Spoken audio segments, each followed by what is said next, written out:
안녕하세요. 저는 결혼 35년 차 직장인입니다. 어느덧 30여 년이 넘는 세월 동안 부부를 유지했네요. 처음에는 참 어렵고 힘들다 느껴졌었는데 생각보다 세월이 빠르구나 느끼고 있답니다. 이곳에서 여러분들의 사연을 접하면서 저만큼 기막히고 어이없는 일들이 많구나 생각했는데요. 저 역시 그런 세월들을 버텨왔었는데 요즘은 다시 태어난 기분으로 살고 있답니다. 남편과 결혼을 했을 당시 다정하지는 않더라도 남편의 남자다움과 책임감에 평생을 굶지는 않겠다 생각으로 살았던 것 같아요. 신혼 때는 그저 그렇게 살 수 있었는데 출산을 하고 나니 남편은 제가 생각했던 사람이 아니더라고요. 그때 당시에는 지금과는 분위기도 달라서 집안일이나 육아는 온통 여자의 일이라고 생각하는 사람들이 많았죠. 남편 역시 아이를 낳고 나서 한 번을 봐준 적이 없었답니다. 몸살이나 힘들어 남편에게 부탁을 했을 때 저에게 했던 말이 지금도 잊혀지지 않네요. 네가 고작 뭘 했다고 몸살이 나? 아이 보느라고 집에서 뒹굴거리니까 아프기나 하는 거지. 그러니까 애 잘 때 운동도 하고 그러라니까. 남들 다 아무렇지 않게 애 보는 걸 넌 왜 그렇게 유난이야? 아프니까 애 봐달라고? 야, 남 밖에서 온갖 사람들한테 시달리면서 정신없이 일하는데 그런 남편한테 애 봐달라고 하고 싶냐? 양심이 있어야지 원. 내가 계속 봐달라고 하는 게 아니잖아요. 잠깐만 약 먹고 열 내릴 때까지만 봐달라고요. 아이한테도 옮길 수 있고 오늘 저녁만 좀 봐줘요. 당신 내일 쉴 거잖아요. 오늘 푹 쉬면 나을 것 같으니까 몇 시간만 좀 봐주면 안 돼요? 어제도 약 먹었는데 애가 통 잠을 안 자니 열이 안 내렸어요. 지금껏 애 저 혼자 봤는데 한 번만 아이 좀 봐줘요. 야, 그럼 네가 나가서 돈을 벌어. 내가 너 팔자였으면 남편 업고 다니겠다. 집에서 애나 보면서 쉬면서 뭘 아프다고 징징이야? 너 지금 이러는 거 밖에 나가서 말해봐. 누가 네 편 들어주나? 아주 그냥 팔자가 늘어지니까 이제는 애마저도 못 보겠다 하는 거냐? 그리고 네가 무슨 애를 혼자 봐. 난 돈 벌면서 애 키워주잖아. 여보, 저 아이 낳고 제대로 쉬지도 못했어요. 당신 일하느라 힘든 건 알겠는데 그래도 몇 시간은 봐줄 수 있잖아요. 어머님한테도 여쭤봐도 안 된다고만 하시고 병원에서도 하루라도 푹 쉬면 나아질 거라 하는데 당신이 좀 봐줘요. 남편은 자신이 돈을 버니 집안일이며 육아는 당연히 제가 해야 한다고 했어요. 저뿐만 아니라 그때는 주변 대부분의 사람들이 그렇게 생각했죠. 몸이 아파도 제대로 쉬지도 못했고 행여나 남편에게 잠시라도 아이를 맡기려고 하면 양심이 없다면서 핀잔만 들었어요. 그러다 보니 몸살이라도 한번 날라치면 제대로 쉬지 못해서 일주일은 골골 대야 했죠. 힘도 제대로 못 써 비실비실대는 저를 보면서 남편은 도와주기는커녕 건강한 여자라 결혼했는데 사기 결혼이라며 저를 탓하기만 했어요. 그렇게 막말을 퍼부어도 아이를 봐주지는 않았습니다. 시부모는 시집살이를 하진 않았지만 그렇다고 해서 도움을 주는 것도 아니었어요. 오로지 집안에서 전 집안일과 아이를 보며 살기만 했어요.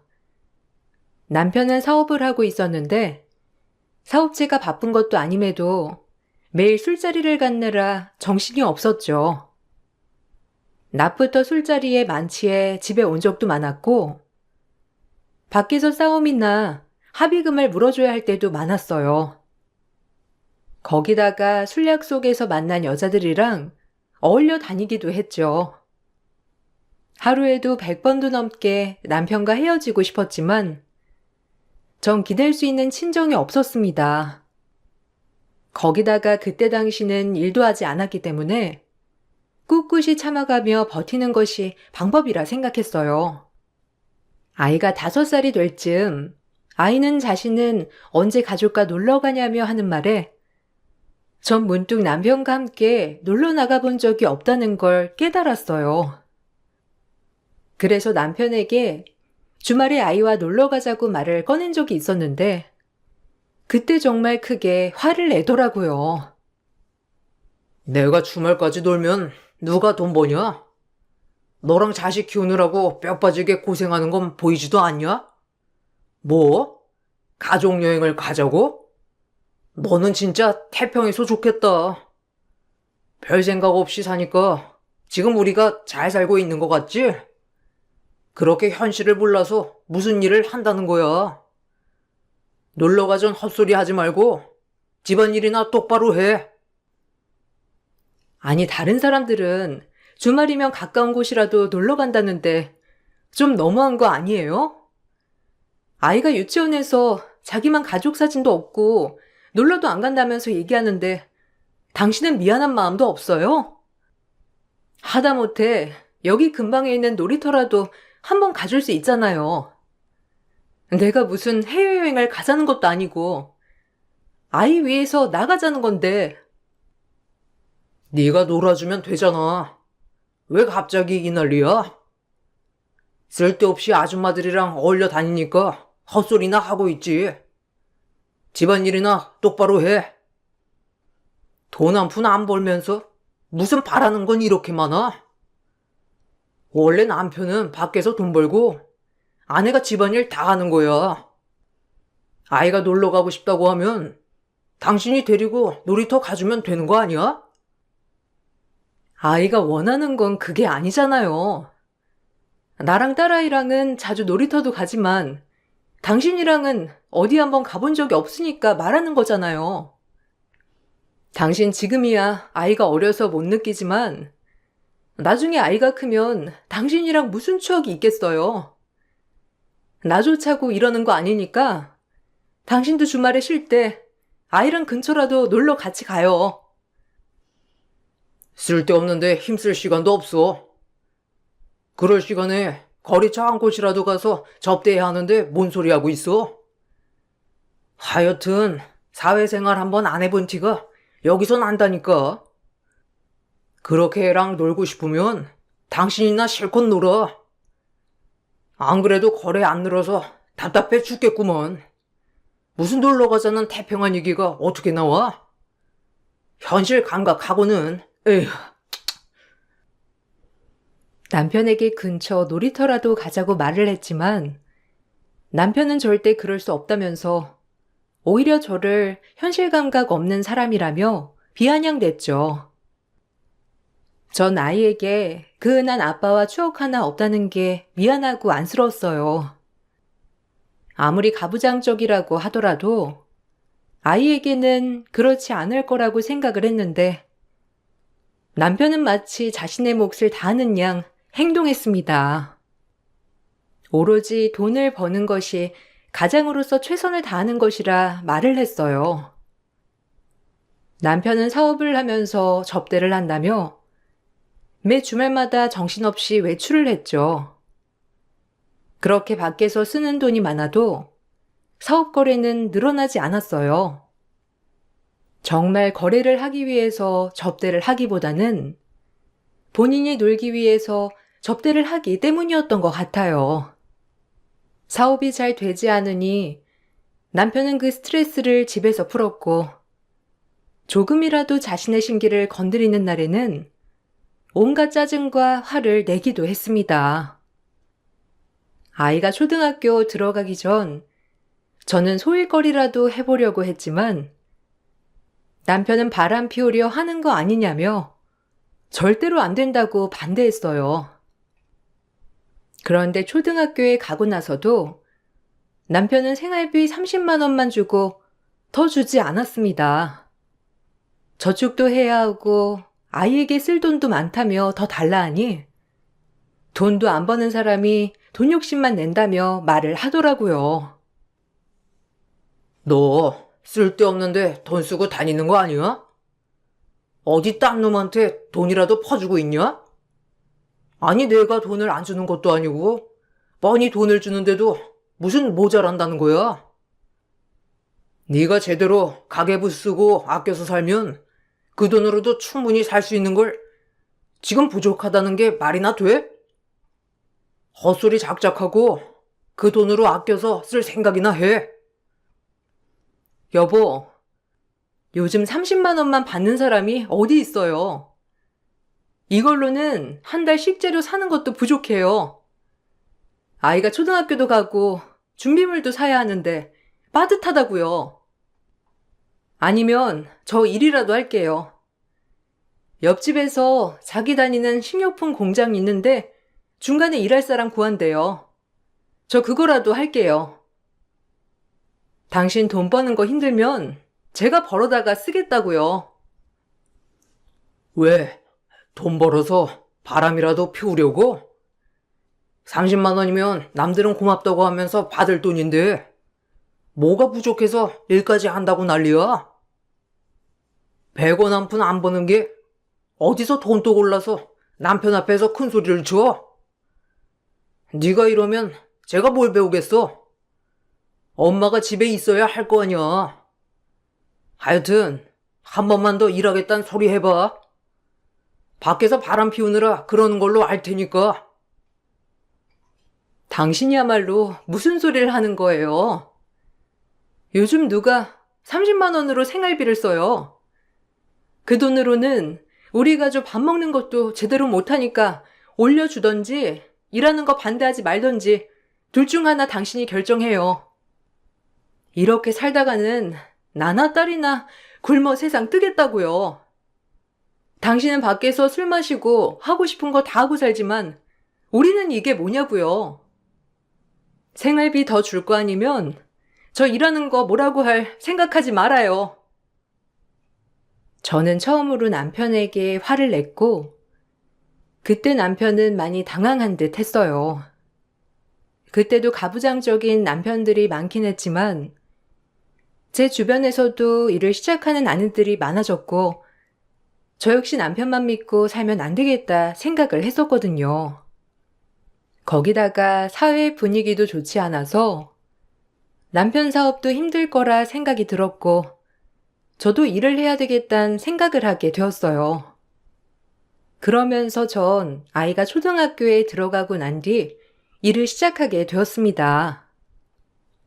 익숙지 않은 일이었지만 열심히 했고 회사에서도 인정을 받게 되었어요. 아이가 학교 간 사이 잠깐만 일을 하던 것이 어느덧 정규직으로 일을 하는 것으로 바뀌었고 월급도 많이 올랐죠. 바깥일 하는 걸 탐탁치 않게 생각했던 남편도 제가 일을 하면서 월급을 막상 받아오니 별다른 말을 하지 않더라고요. 그렇지만 여전히 집안일과 육아는 제 일이었습니다. 어느 날 학교에서 아이가 복통으로 병원에 실려갔다는 전화가 왔던 적이 있었어요.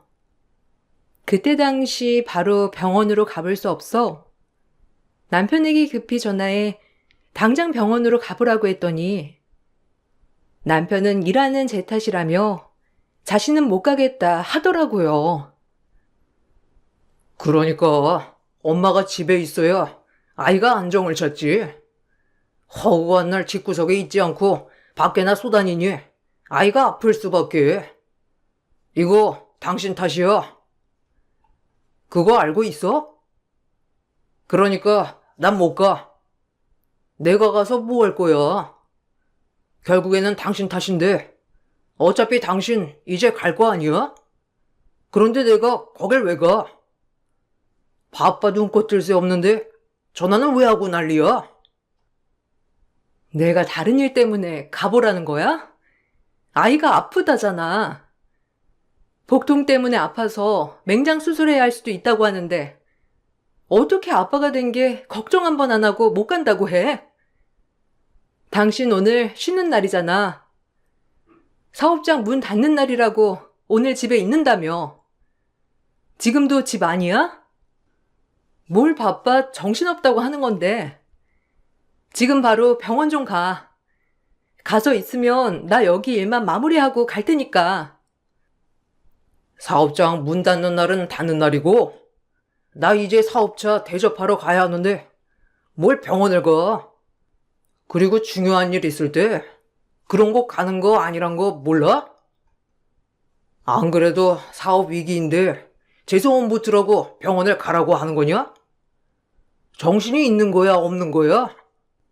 네가 애 두고 이래서 애가 아픈 거야. 당신 탓이니까 당신이 지금 가든 나중에 가든 알아서 해. 남편은 본인은 절대 갈 수 없다면서 거절을 했어요. 저는 사장님께 제 상황을 사정하며 급하게 병원으로 출발했죠. 다행히 수술이 급하게 필요한 상황은 아니었지만 자식이 아팠는데도 모른 척하는 남편이 너무나 원망스러웠어요. 처음에는 정말 중요한 약속이 있나 싶었는데 알아보니 그날도 친구들과 술자리가 있어 가지 않았던 거였더라고요. 남편에게 있던 정 없던 정 모두 다 떨어지는 순간이었죠. 그래서 전 남편에게 이날 이후 이혼을 하자고 선언했었습니다. 그런데 남편은 제가 그렇게 말을 해도 콧방귀도 안 끼더군요. 오히려 딸 팔자를 제 팔자처럼 만들려고 작정했다며 자식 생각은 추호도 안 하는 엄마라고 절 탓했어요. 뭐? 이혼? 이래서 우리 집에서 널 반대했던 거야. 부모 이혼에 제대로 된 가정에서 자라지도 않은 애가 가정 꾸리면 얼마나 잘 꾸리겠냐면서 다들 말렸는데, 아휴, 내가 그 말만 들었어도 넌 책임감이라는 게 있기나 한 거냐? 왜? 딸 팔자도 네 팔자랑 똑같이 만들려고? 이혼 가정에서 혼자 딸 키우면서 네 팔자 똑같이 만들 거냐고? 내가 오죽하면 당신이랑 이혼하고 싶다 생각하겠어? 절대로 내 자식한테는 아빠 없는 서름 안겨주지 말아야 되겠다 생각했는데 오죽하면 당신이랑 같이 사는 게 더 암흑이겠다 생각하겠냐고. 당신이야말로 결혼하기 전에 했던 약속 언제 한번 지켜준 적 있어? 그렇게 이해한다던 사람이 결혼하고서 한 번은 날 보듬어 준 적이나 있냐고. 뭘 얼마나 보듬어줘야 되는 거냐? 하여튼 애정을 받아봐야 그것도 아는 거지. 아빠 없이 자란 애가 뭘 알겠냐? 야, 됐고 이혼하려면 어디 한번 실컷 해봐. 내가 그거 들어주기나 하나. 그리고 나랑 안 살 거면 애고 뭐고 다 놔두고 네 몸만 나가. 결혼하고서 뭐 하나 들고 온 것도 없으면서 이거 다 내가 일해서 사고 키웠던 거 알지? 정하고 싶으면 네 몸만 나가라고. 내가 왜 나만 나가? 어차피 당신 딸한테 애정도 없잖아. 한 번 놀러 가준 적도 없고 용돈 한 번 챙겨준 적도 없으면서 이제 와서 애 두고 가라니? 당신이야말로 제정신이야? 당신 30만 원 빼고 집에 가져온 돈이라도 있어? 당신이 이혼 안 한다고 해도 상관없어. 나 당신이랑 앞으로 못 사니까 그렇게 알아. 네가 못 산다고 하면 어쩔 건데? 이혼한다고 하면 네 엄마가 잘도 좋아하겠다. 그렇게 결혼할 때 눈물 짜면서 좋아하시더니만 이혼한다고 하면 두 팔 벌려 환영하시겠다고. 그리고 네 엄마 몸도 안 좋은데 넌 지금도 너 힘들다고 도망갈 생각이나 하냐? 참나, 나라고 좋아서 지금 결혼 생활 하고 있는 줄 알아? 밖에 나가면 너보다 싹싹하고 애교 많은 여자 놀리고 놀렸어. 어디다 대고 이혼이야? 그때는 남편과 정말 이혼을 하려고 했지만 친정엄마도 건강이 나빠지시면서 흐지부지 넘어가게 되었어요.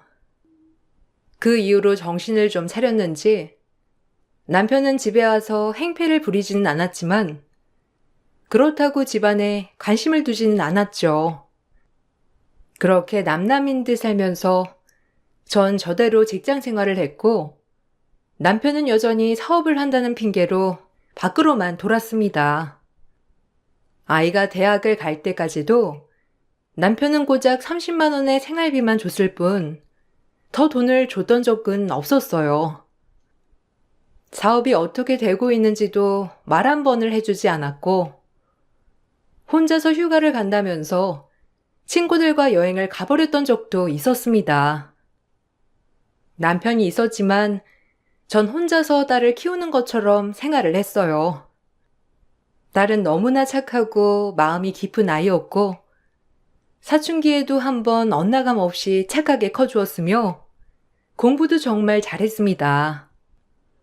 저희가 살고 있던 곳이 시골 마을이었는데 총구석에서 학원 한번 다니지 않고서 명문대 진학을 했죠.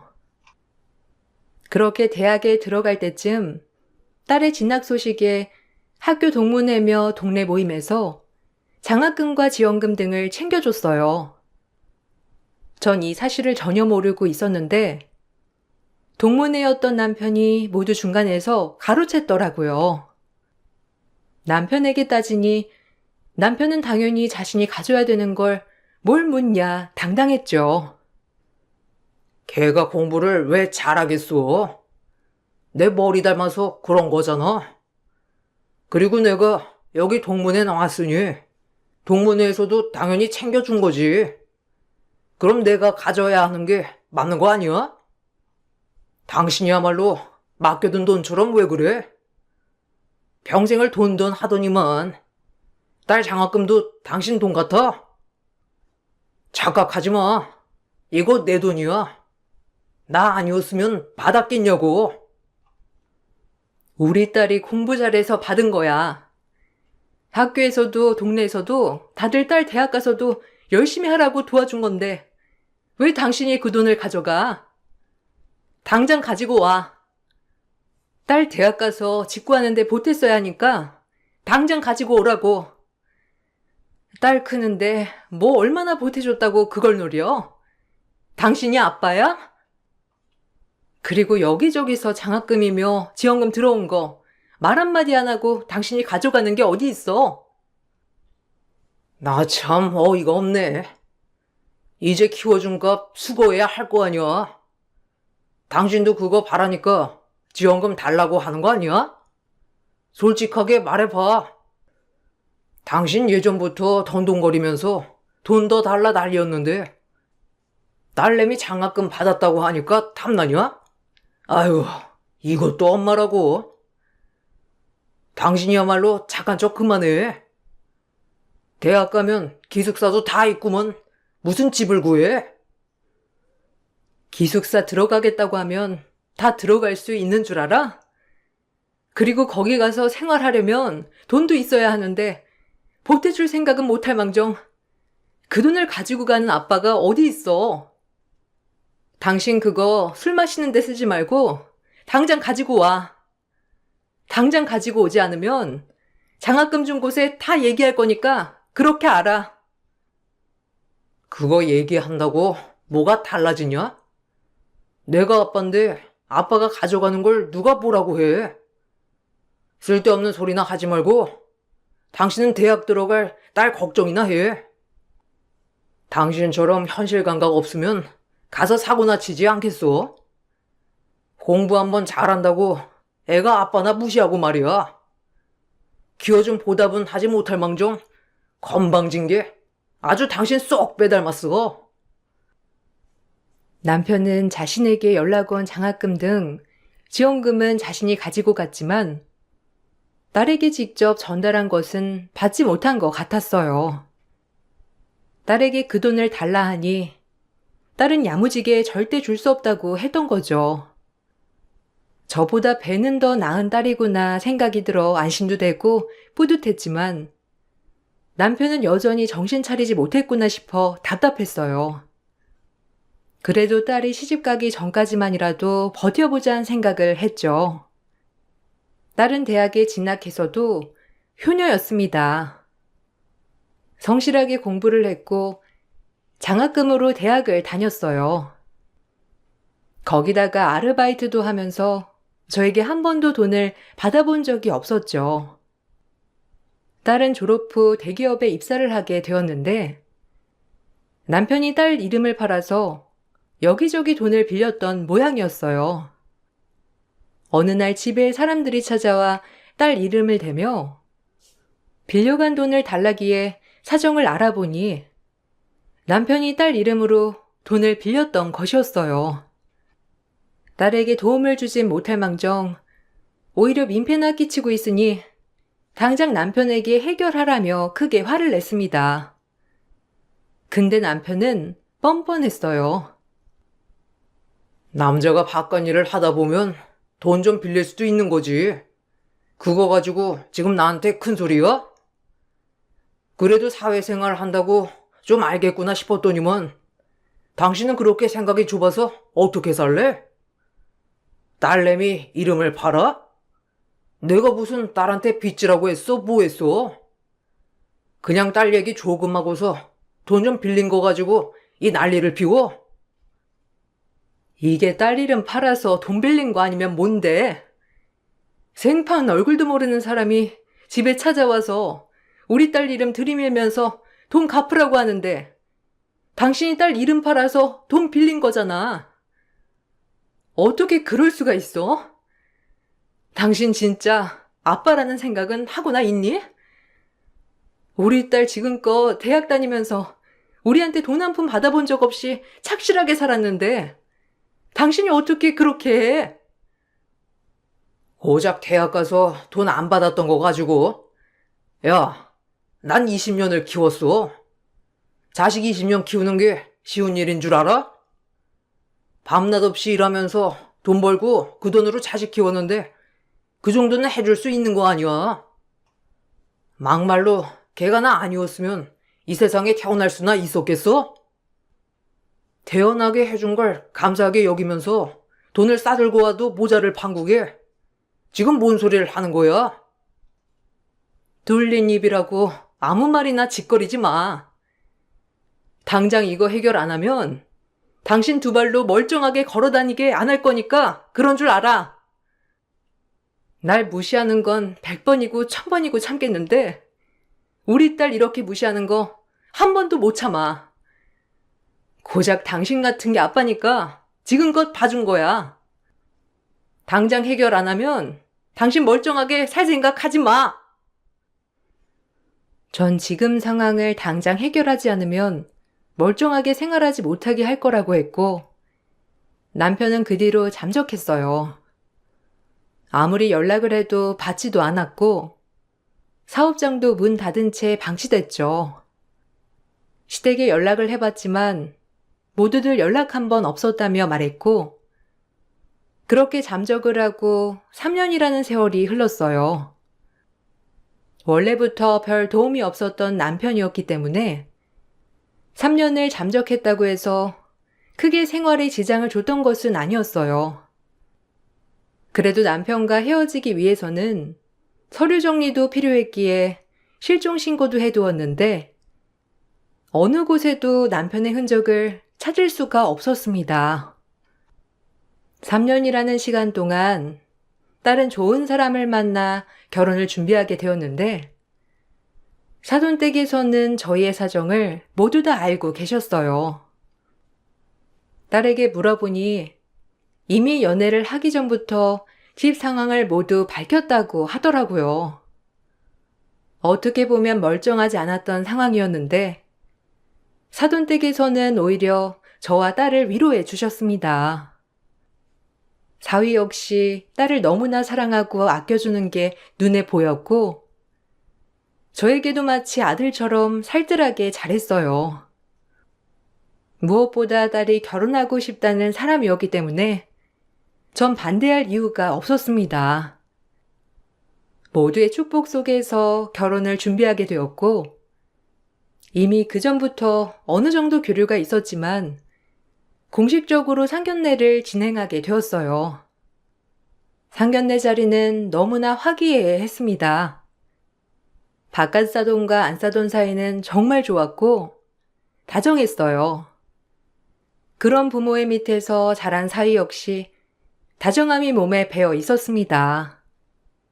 분위기가 너무 좋은 와중에 갑자기 상견례장 문이 열리면서 누군가 들어왔는데 바로 3년 전 잠적한 남편이었습니다. 저와 딸이 놀란 표정으로 쳐다보고 있으니 남편은 아무렇지 않게 저희 옆으로 와 앉더니 인사를 하더라고요. 인사를 들은 사돈댁에서는 저희만큼이나 당황한 눈치였습니다.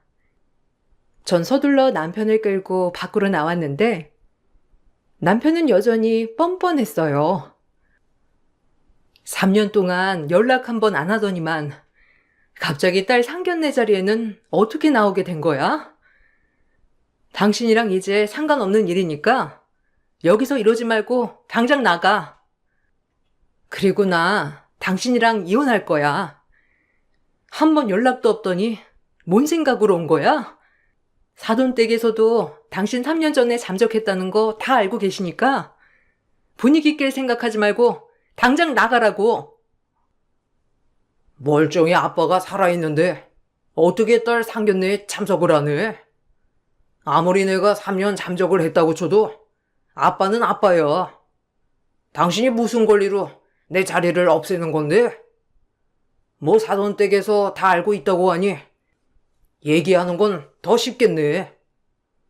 들어보니까 사돈댁이 좀 빵빵하던데? 뭐 받은 건 없대? 아무리 시대가 바뀌었다고 하지만 딸 시집 보내면 그쪽에서 뭐 하나 해줘야 하는 거 아니야? 뭐? 지금 딸 가지고 장사하니? 헛소리 작작하고 당장 사라지라고. 당신 아빠 자격 잃은 지 오래니까. 여기서 나 화내고 싶지도 않고 당신이랑 이렇게 얘기하는 것도 싫거든? 그나마 사돈댁 안에 계시니까 이 정도로 말하는 거야. 딸도 아빠 없다고 생각한 지 오래야. 당신이 이렇게 나타난다고 해서 달라지는 거 하나도 없어. 그건 네 생각이고 이건 3억인데 당신이 좀 내줘. 나 혼자서는 도저히 안 되겠더라고. 당신 돈 잘 벌잖아. 딸 결혼하니까 뭐 모아둔 돈도 많이 있을 거 아니야. 제가 모아뒀거나. 아니다. 사돈댁 잘 산다고 들었는데 당신 안 되면 빌려달라고 하지 뭐. 이거 안 갚으면 나 큰일 나. 아비 없는 딸 만들 거냐? 서류 가지고 사돈댁 가기 전에 당신이 해결 좀 해줘. 남편은 기가 막히게도 카드값이며 카드 대출이며 총 3억이나 되는 채무를 저보고 갚아달라며 뻔뻔하게 요구를 했습니다. 눈 하나 깜짝 않고 말하는 남편이 기가 막혔지만 이런 걸 남편이라고 지금껏 참았던 저도 한심하다는 생각이 들더라고요. 그 순간 가게 방 안쪽에 계셨던 바깥 사돈께서 나오시더니 저희 쪽으로 다가왔어요. 제 표정을 보시고서는 남편에게가 볼을 내리치셨습니다. 남편과 저 모두 깜짝 놀랐죠. 남편은 이게 뭐 하는 짓이냐며 고래고래 소리를 치더라고요. 바깥 사돈도 더 놀라운 얘기를 했습니다. 당신, 나 알죠? 아마 알 텐데. 3년 전에 당신이 사기친 공장 사장이 바로 납니다. 당신 덕분에 우리 공장 다 망할 뻔했는데 날 잊으면 안 되지. 공장장이랑 짜고 날 속이니 좋았습니까? 거래한다는 핑계로 우리 사업 카드로 여자 동석해 술집 다니지 않았어요?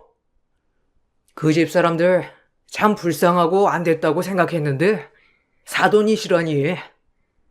당신 내가 3년을 쫓아다녔어. 뭔가 오해가 있으신 것 같은데 저 그런 짓 안 했습니다. 거기 공장장이 짜고 친 걸 제가 어떻게 같이 사기를 칩니까? 저도 피해자예요. 어디서 많이 봤다 했더니만 그 공장 사장님이셨구먼. 에이, 잘 됐습니다. 안 그래도 당신이랑 할 말도 많았는데 우리 딸내미 데리고 가니 뭐 제가 사기친 건 아니지만 둥쳐 주시죠. 당신 딸? 누가 당신 딸이야? 우리 며느리는 여기 이쪽에 계신 사부인 딸인데 무슨 소리를 하고 있어? 그리고 남의 상견례까지 쫓아와서 이게 무슨 행패야? 당신 잘 만났어. 그동안 사기친 거 이제 갚아야지. 그 공장장 지금 콩밥 먹고 있는데 이제 당신 차례야. 내가 2배고 3배고 다 갚게 만들 테니까 두고 봐. 전 남편이 여기저기 빌린 돈 때문에 잠적을 한 줄 알았는데 그 돈뿐만 아니라 사기까지 치면서 잠적을 한 것이었어요. 그 피해자가 바로 사돈댁이셨던 거죠. 전 너무나 당황스럽고 미안한 마음이 들었지만 사돈댁은 저를 탓하지 않으셨어요.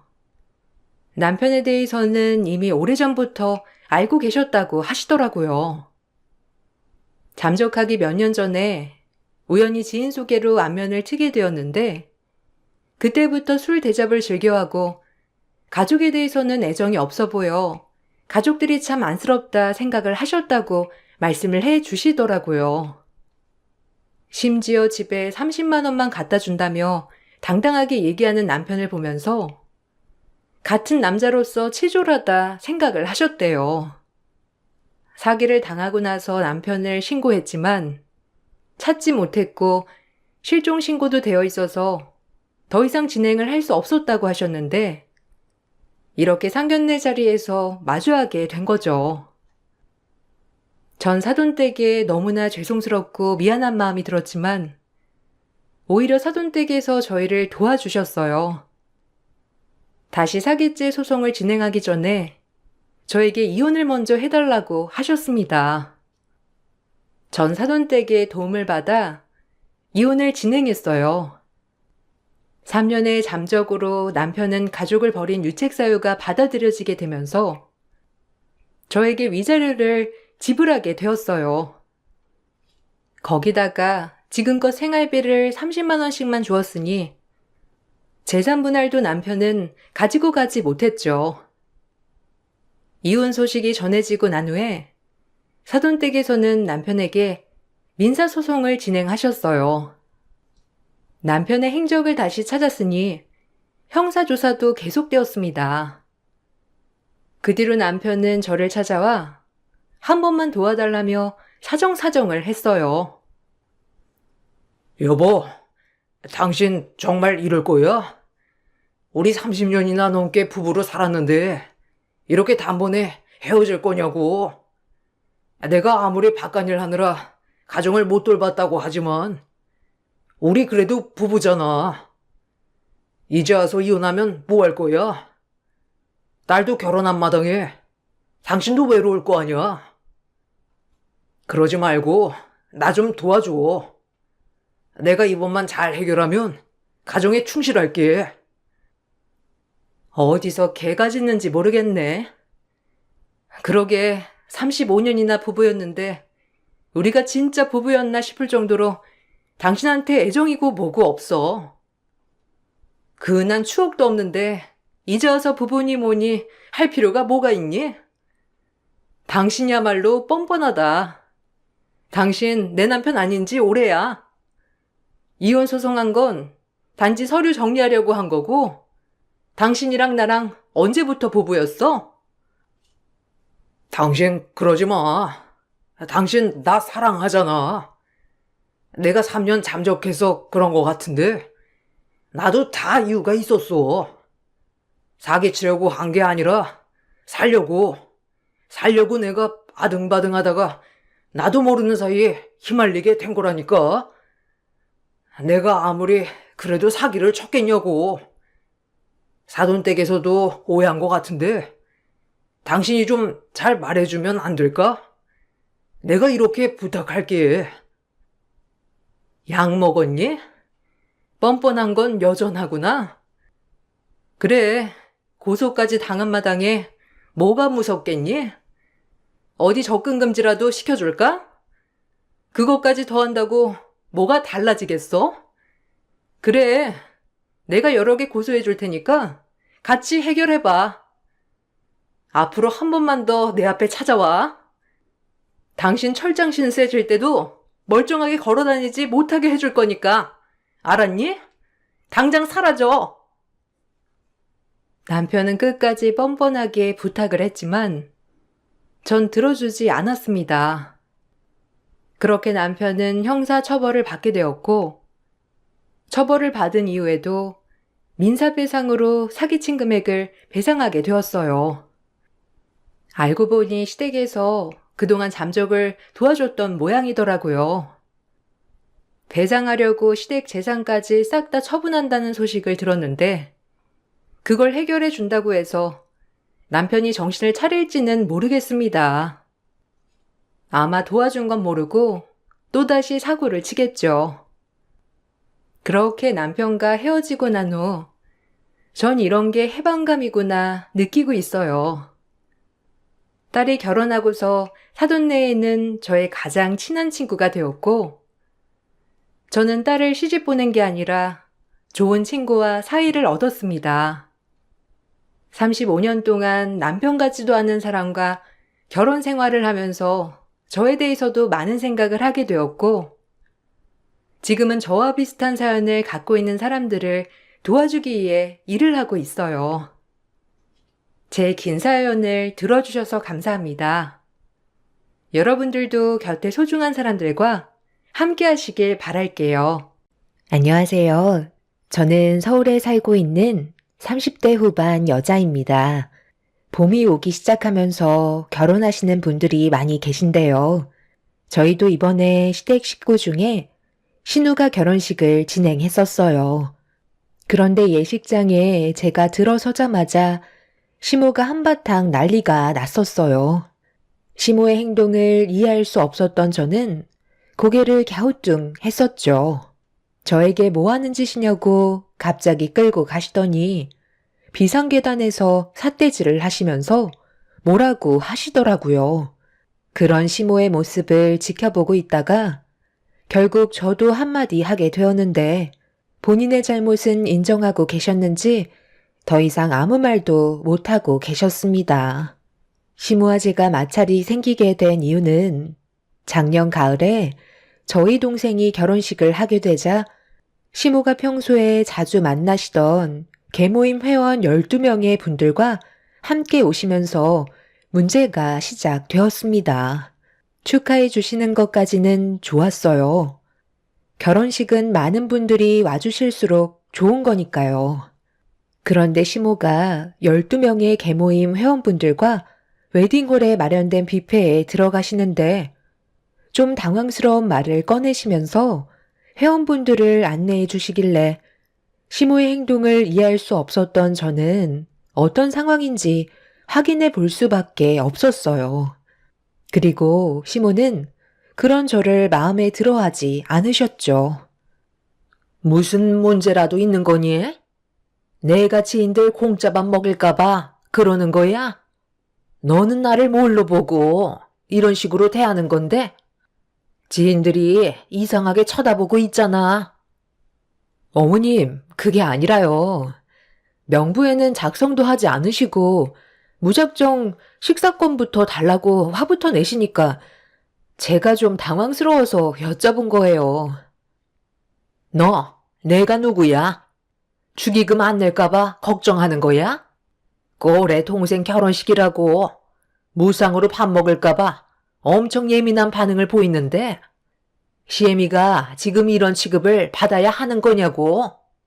내 지인들이 먼 길 와서 시장하다고 하니까 먼저 식사권을 달라고 한 건데 그걸 불만 가지면 어쩌자는 거야? 너는 아직까지 내 성격 모르는 거니? 우리 식사 끝나면 내가 축의금 따로 걷어서 줄 테니까 쓸데없는 걱정 말고 가서 네 동생이나 잘 챙겨라. 오늘같이 좋은 날 서로 얼굴 붉혀야 되겠어? 대충 둘러보니까 먹을 만한 음식도 별로 없더구만. 내 지인들이 조용히 음식만 먹고 간다고 했으니까 식 끝나면 나한테 찾아와라. 시모는 저를 통해 축의금을 건네주시겠다며 화를 내셨는데 저는 그런 모습을 보면서 기분이 좋지는 않았었죠. 다른 분들께서는 축의금을 내신 다음 명단에 이름을 작성하시고 식사권을 받아 가시는데 시모는 무조건 식사권부터 달라며 결혼식장에서 화를 내셨습니다. 그 모습에 당황한 저는 시모에게 침착하게 설명을 드렸지만 이미 기분이 상하셨는지 저에게 불만을 털어 놓으셨어요.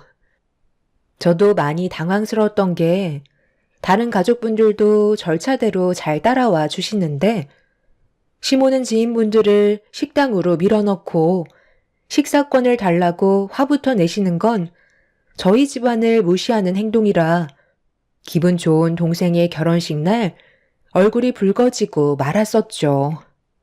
결혼식 날 식당에서 소란이 일어나자 주위 사람들이 웅성거리기 시작했고 점점 더 일이 커지자 남편이 달려와 저에게 무슨 일이 있었냐고 물어보려 하자 시모가 목소리를 높이면서 저에게 삿대질을 하시더니 시애미한테 축의금 안 냈으니 밥도 먹지 말라고 했다면서 갑자기 그 자리에서 털썩 주저앉으시곤 땅을 치며 눈물을 흘리려 하셨어요.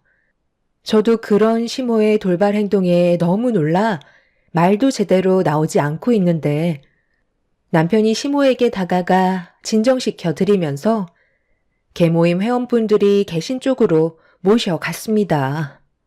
자리에 앉으신 시모는 그제서야 진정하시더니 제가 꼭 잘못한 것처럼 남편한테 불만을 털어놓고 계셨어요. 남편은 시모의 말을 한참 동안 들어주었고 진정되지 않을 것 같았던 상황은 겨우 마무리가 될 수 있었습니다. 시모는 회원분들과 웃고 떠들면서 식사를 즐기셨는데 남편이 저에게 다가와 결혼식 망치지 않으려면 일단 시모의 기분을 맞춰줘야 한다면서 나중에 다시 얘기하는 게 좋을 것 같다고 고생 많았다며 한숨을 내쉬었네요. 남편도 시모가 어떤 성격을 가지고 계신지 알기 때문에 한 번뿐인 제 동생의 결혼식을 무사히 끝내고 싶었는지 최대한 좋게 풀어나갔습니다. 남편한테는 너무 고마웠었지만 예식장 식당이 시장 한복판도 아니고 많은 분들께서 와주신 자리에 시모와 계모인 분들은 예식장이 떠나갈 정도로 웃고 떠들며 음주 가무를 즐기셨어요. 그런 시모와 회원분들의 개념 없는 행동들이 다른 분들의 얼굴까지 붉어지게 만들었지만 시모는 전혀 개의치 않았습니다. 그렇게 위태로웠던 동생의 결혼식이 끝나고 이것저것 정신없이 도와주고 있는데 시모와 회원분들은 술이 머리끝까지 취하셔선 비틀거리시며 예식장을 빠져나가려 하셨어요. 좀 전에 저에게 했던 말을 잊으셨는지 그냥 가려 하시길래 직접 가서 축의금을 달라고 하기에도 상당히 난감한 상황이라 어떻게 해야 할지 몰라 그 모습을 지켜보고 있었는데 남편이 시모한테 달려가 멈춰 세우더라고요. 그리곤 시모와 회원분들의 축의금에 대해 여쭤보며 남편이 손을 내밀었습니다. 와서 축하해줬으면 된 거지. 무슨 축의금을 달라는 거야? 너는 엄마한테 축의금 달라는 말이 나오니? 내가 지금 그럴 위치가 아닌 거 모르는 거 아니잖아? 엄마, 제 결혼식도 아니고 저제가 결혼하는 건데 지킬 건 지키셔야죠. 지금 얼마나 많은 피해를 줬는지 알아요? 저제 시댁에서 언짢으실 정도로 엄마가 오늘 지인분들과 술 먹고 노래 부르면서 춤까지 추시다가 넘어지셔서 술병까지 깨트리고 난리도 아니었잖아요. 도대체 여기가 누구를 위한 자리인 거죠? 축하해 주려고 오신 건 정말 감사하게 생각하고는 있는데요. 한두 분도 아니고 12분이나 데려오셨잖아요.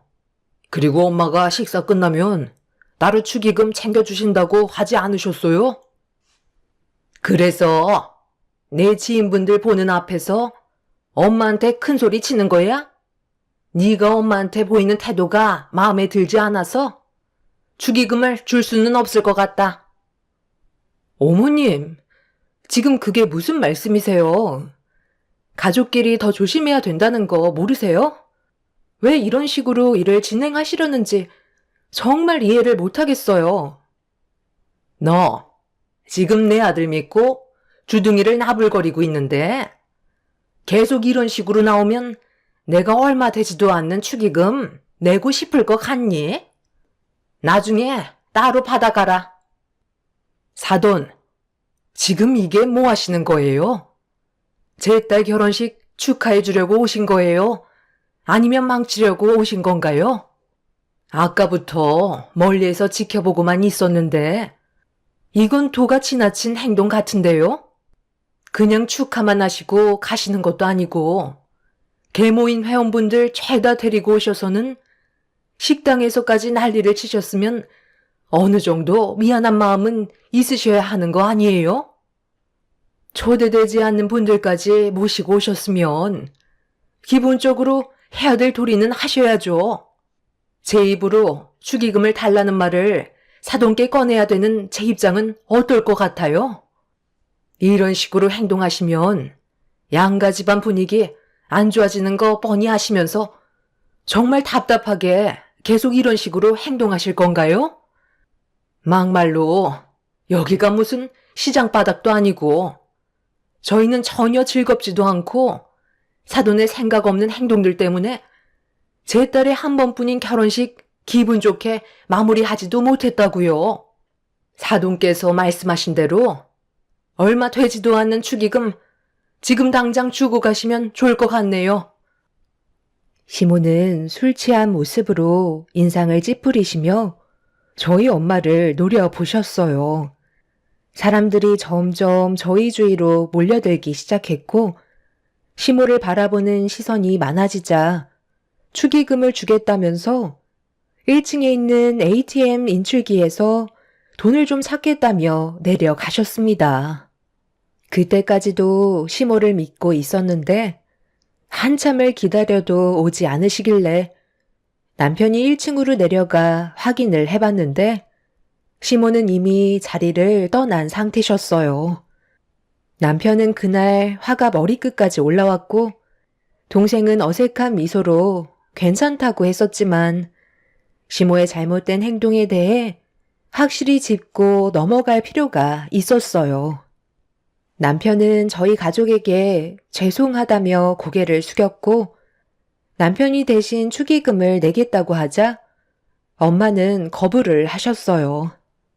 시모에게 직접 축의금을 받아야겠다면서 조만간 시댁에 한번 들리겠다고 화를 억누르시며 상황을 종료시켰습니다. 이런 적은 처음이라 가족 전체가 시모의 행동에 당황스러웠었죠. 그렇게 동생의 결혼식이 끝난 뒤 집으로 돌아온 저희 부부는 시모 때문에 화가 진정이 되지 않아 몇 번이나 전화를 했었지만 시모는 통화조차 하고 싶지 않으셨는지 핸드폰의 전원을 꺼놓은 상태였어요. 남편은 그날 시모 때문에 얼굴을 들지도 못했다면서 집에 돌아와 술을 먹으면서 원망 섞인 말을 늘어놓았고 그 모습을 지켜보고 있던 저 또한 마음이 좋지 않았습니다.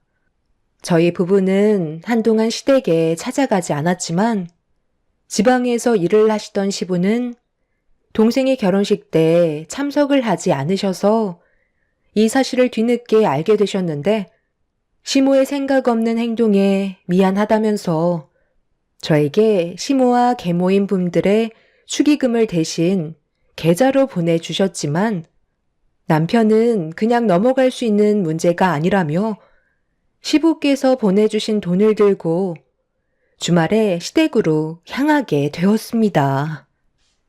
엄마, 방에서 나오지 않는다고 해결되는 문제가 아니잖아요.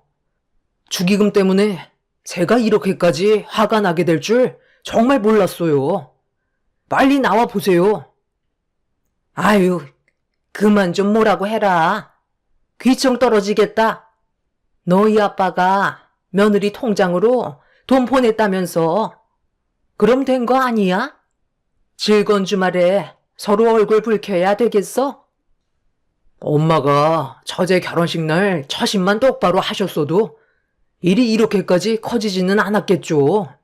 엄마의 행동이 아버지까지 고개를 들지 못하게 하고 있다는 거 모르세요?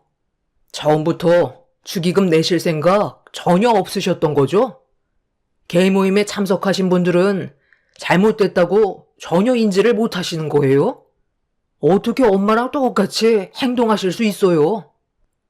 나는 그냥 조용히 밥만 먹고 오려고 했었지. 인원수만 채워주는 게 어디니? 축의금 낼 생각이었으면 그렇게 많은 회원들 데려가지도 않았을 거야. 그런데 하도 난리를 치니까 어쩔 수 없이 축의금을 주려고 했는데 한 명당 5만 원이라며. 그럼 나까지 포함해서 65만 원인데 그 큰 돈을 나 혼자 어떻게 내니? 그래서 도망치신 거예요? 식사는 하셨는데 돈은 내고 싶지 않아 어른답지 못한 행동을 보이신 거네요. 제 결혼식이었다면 아무 말도 하지 않았을 텐데 이건 제 동생 결혼식이었다고요. 어머님 때문에 저까지 동생 얼굴을 못 보고 있는 상황이에요. 여기 아버님께서 제 통장에 입금해 주신 100만 원 돌려드릴게요. 저희 가족한테 제대로 사과하시고 어머님께서 최대한 빨리 모든 걸 바로 잡아주셨으면 좋겠어요. 그렇지 않고선 안 좋은 감정만 계속해서 쌓일 뿐이라고요. 시모는 제가 불만을 털어놓자 입을 꾹 닫으신 채 아무 말도 하지 않으셨어요. 축의금 하나 때문에 서로의 감정은 점점 더 안 좋아지고 있었지만 시모는 끝까지 축의금을 주려 하지 않았습니다. 남편은 저에게 미안하다면서 축의금은 자기가 대신 주겠다며 갑자기 자리에서 일어났어요. 남편은 시모를 바라보며 그동안 살아오면서 그날 시모의 행동에 너무 큰 실망을 했고 잘못을 인정하지 않는 시모와 차라리 서로 안 보고 사는 게 덜 상처받게 되는 방법 같다며 평생 후회해도 소용없다면서 아들 얼굴 볼 생각하지 말라고 시댁을 뛰쳐나갔습니다. 시부가 화를 내는데도 시모는 미동조차 없길래 저도 더는 용서해 드릴 마음조차 남아있지 않아 남편의 뒤를 따랐습니다. 그렇게 시모와의 인연을 끊어버리게 되었고 더 이상 만날 일이 없을 거라 생각했었어요. 저희 부부는 때 되면 시부와 따로 만나 외식을 한다든지 그런 식으로 시모와 마주치게 될 상황들을 최대한 만들지 않았습니다. 차라리 이런 관계가 오히려 저와 남편한테 스트레스를 주지 않아 마음이 한결 편했었어요. 그렇게 몇 달 동안 시모와 연락을 끊고 지내고 있었는데 어느 날 신우가 저에게 전화를 걸어왔어요. 신우는 저와 관계가 나쁘지 않았기 때문에 서로의 안부를 물으며 순조롭게 대화를 이어나가고 있었죠. 신우도 워낙 바쁜 삶을 살고 있어서 얼굴 볼 시간이 거의 없는데 저에게 전화를 한 이유는 좋은 사람이 생겨서 결혼까지 생각하고 있다며 몇 달 전에 제 동생이 결혼식을 올렸을 때 예식장은 어땠는지 이것저것 물어보고 있었습니다. 그런데 신우가 주말에 시댁에서 얼굴 좀 볼 수 있냐고 결혼식에 대해 궁금한 걸 직접 만나서 대화하길 원하길래 제 동생 결혼식 날 시모가 어떤 일을 저질렀는지에 대해 처음 설명을 해주면서 시댁에는 가지 못할 것 같다며 저희 집에서 만나기로 결정하게 되었어요. 신우도 그런 사실을 전혀 알지 못하고 있던 터라 많이 당황스러워 했었죠. 결혼식에 참석하지 못했던 신우는 그때 당시 해외에 출장 중인 상태라 제 동생 결혼식에 참석하지 못한 상태였었죠. 그렇게 며칠 뒤 신우가 저희 집에 와서 결혼식에 대해 궁금한 걸 이것저것 물어보며 좋은 시간을 보내고 있는데 시모가 신우에게 전화를 걸었어요. 민희야, 언제 올 거니? 엄마 목 빠지게 기다리고 있는데. 오늘 온다고 하지 않았어? 지금 어디쯤 오고 있는 거야? 저녁 준비 거의 다 끝나가는데. 아, 지금 오빠 집에 잠깐 들렸어요. 결혼식 문제 때문에 물어볼 게 있어서 대화하다 보니 시간이 좀 길어지긴 했는데 이제 다 끝나서 들어가려고요. 네가 거길 왜 가? 결혼식에 대해 궁금한 게 있으면 엄마한테 물어보면 되는 거지. 빨리 집으로 곧장 와라. 엄마가 걔들이랑 지금 안 좋은 상황인 거 모르니? 저도 어떤 일이 있었는지 대충 들었어요. 엄마가 잘못했지 뭐. 계속 이런 식으로 안 좋은 관계 유지할 거예요? 저도 이제 결혼식 올리게 될 텐데 서로 웃으면서 봐야 하지 않겠어요? 제 결혼식까지 망칠 생각은 아니죠. 여기서 엄마 집 멀지도 않은데 몇 달 동안 얼굴 안 봤다는 게 말이 돼요? 지금 출발할 거니까 가서 좀 더 얘기해요. 엄마가 하루빨리 모든 걸 해결을 해주셔야 제가 웃으면서 결혼식을 끝마칠 수 있죠. 서둘러 갈게요. 신우도 시모가 잘못한 점에 대해 얘기하면서 언제까지 이렇게 살 거냐고 하루빨리 저희와의 관계를 회복하길 원하고 있었습니다. 신우 결혼식 날 서로가 얼굴을 붉히며 만나는 건 좋은 영향을 주지 않기 때문에 최대한 서둘러 안 좋은 감정을 털어내길 바라고 있었죠. 시모는 집에 와서 얘기하자며 전화를 끊으셨고 신우는 자기가 알아서 잘 해결하겠다며 서둘러 시댁으로 출발했어요. 그렇게 한참의 시간이 지난 뒤 그동안 한 번도 잘못을 인정하지 않고 버티고 계셨던 시모가 저에게 전화를 하셔서는 동생의 결혼식 날 저지른 행동들에 대해 처음으로 사과를 하셨어요. 시간이 어느 정도 지난 만큼 저희도 분노했던 감정이 어느 정도 가라앉았던 터라 좋게 마무리 지을 수 있었습니다. 아무래도 신우의 결혼식 날 서로 얼굴을 마주하게 될 텐데 그때도 얼굴을 붉히면 신우까지 시모와 안 보고 살겠다는 말이 나올까봐 그런 불행들이 다가오는 게 싫으셨던 것 같아요. 어찌됐든 먼저 저희한테 전화를 하셨기 때문에 저희도 좋게 풀 수 있었고 더 이상은 일을 크게 만들지 않기로 결정하게 되었죠.